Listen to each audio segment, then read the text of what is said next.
क्या आपको पता है कि अगर कोई इंडिया में इलीगली ड्रोन उड़ाता है तो उसे 1 लाख रुपए तक का फाइन देना पड़ सकता है। पर इलीगली ड्रोन उड़ाने का मतलब क्या होता है, चलिए आज समझते हैं आप इंडिया में ड्रोन को लीगली कैसे उड़ा सकते हैं। तो उसके लिए इस वीडियो को लास्ट तक जरूर देखिए।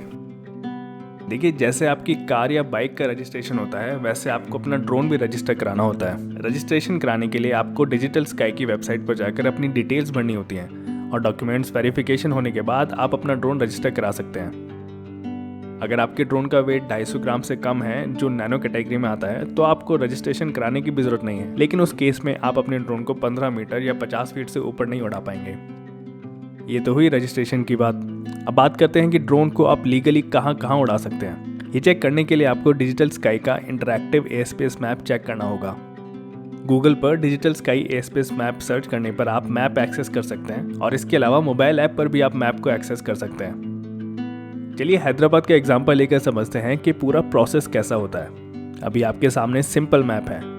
ड्रोन एयर स्पेस चेक करने के लिए आपको ये दिए हुए लेयर वाले बटन को क्लिक करना है। सबसे पहले वाले चेक बॉक्स को इग्नोर करें, ये सिर्फ इंडिया के एरिया को हाईलाइट करता है। सेकंड चेक बॉक्स आता है एयरपोर्ट रेड। इस पर क्लिक करने से एयरपोर्ट का एरिया शो होता है जो कि रेस्ट्रिक्टेड एयर स्पेस है।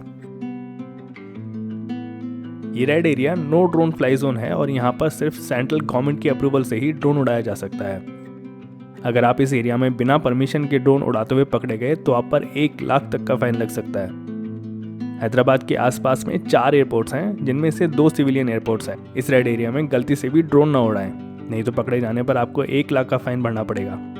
इसके बाद आता है वो एरिया जो एयरपोर्ट के पेरीमीटर से 5 से 8 किलोमीटर तक होता है। यहाँ पर भी ड्रोन उड़ाना मना है। अगर आप इस एरिया में ड्रोन उड़ाना चाहते हैं तो आपको एयरपोर्ट अथॉरिटी से परमिशन लेने की जरूरत पड़ेगी। सिविलियन एयरपोर्ट के केस में एयरपोर्ट अथॉरिटी ऑफ इंडिया से आपको परमिशन लेनी पड़ेगी। अगर मिलिट्री का एयरपोर्ट है तो आपको मिलिट्री अथॉरिटी से परमिशन लेनी पड़ेगी और नेवी का एयरपोर्ट है तो नेवल अथॉरिटी से आपको परमिशन लेने की जरूरत पड़ेगी। अगर यहाँ पर आप बिना परमिशन के ड्रोन उड़ाते हुए पकड़े गए तो भी आप पर 1 लाख रुपए का जुर्माना लगाया जा सकता है। इसके बाद आता है वो एरिया जो एयरपोर्ट पेरीमीटर से 8 से 12 किलोमीटर दूर है। इस एरिया में आप अपना ड्रोन बिना किसी परमिशन के उड़ा सकते हैं, लेकिन सिर्फ 200 फीट यानी 60 मीटर तक। उससे ऊपर अगर आप अपना ड्रोन उड़ाना चाहते हैं तब आपको एयरपोर्ट अथॉरिटी से परमिशन लेनी पड़ेगी। बिना परमिशन के ड्रोन उड़ाते हुए पकड़े जाने पर भी यहाँ आपको सेम फाइन भरना पड़ेगा। अब बात करते हैं जियो जोन की।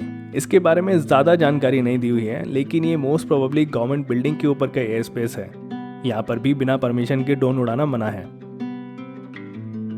अब लास्ट में बात करते हैं इंटरनेशनल बाउंड्री की। इंडिया की किसी भी बॉर्डर से 25 किलोमीटर तक का area no drone fly zone होता है। यहाँ बिना परमिशन के ड्रोन उड़ाना बिल्कुल मना होता है। फाइनली हमारे पास बचता है ग्रीन जोन। ग्रीन जोन वो एरिया है जो ऊपर दिए हुए एरिया से अलग है।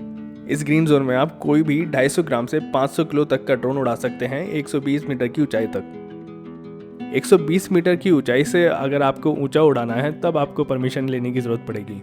तो कुल मिलाकर बात यह है कि अगर आप सिटी में ड्रोन उड़ाना चाहते हैं तो एयरपोर्ट रेस्ट्रिक्टेड एयर स्पेस और जियो जोन रेस्ट्रिक्टेड एयर स्पेस को हटाकर आपके पास बहुत छोटा सा एरिया मिलता है जहां आप ड्रोन उड़ा सकते हैं। अगर आप खुले मन से अपना ड्रोन उड़ाना चाहते हैं तो सिटी की लिमिट से बाहर जाकर ड्रोन उड़ाना ही सबसे अच्छा ऑप्शन है। तो मैं आशा करता हूँ कि आपको ड्रोन और रेस्ट्रिक्टेड एयर स्पेस का कंसेप्ट अच्छे से समझ आ गया होगा।